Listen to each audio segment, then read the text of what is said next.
জামায়াত থেকে বহিষ্কৃত সাতক্ষীরা ৪ আসনের সংসদ সদস্য গাজী নজরুলের এমপি পদের কি হবে তা স্পষ্ট করেছে নির্বাচন কমিশন। ইসি জানায়, দলীয় বহিষ্কারের অফিসিয়াল নথিপত্র হাতে পেলে সংবিধান ও আইন অনুযায়ী ব্যবস্থা নেওয়া হবে। প্রক্রিয়া শেষে আসন শূন্য ঘোষণা এবং উপনির্বাচনের বিষয়ে সিদ্ধান্ত জানাবে ইসি।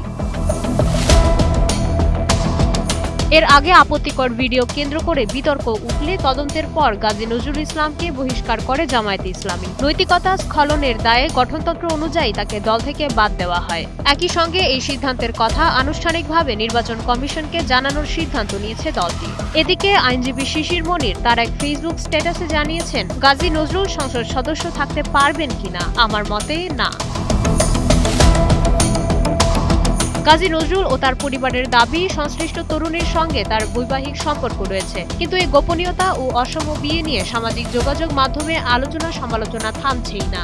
এখন ইসির হাতে চিঠি পাঠানোর পর গাজী নজরুলের ভাগ্য নির্ধারণে তৈরি হয়েছে নতুন আইনি সমীকরণ। মাইশা মালিহা, সময়ের আলো।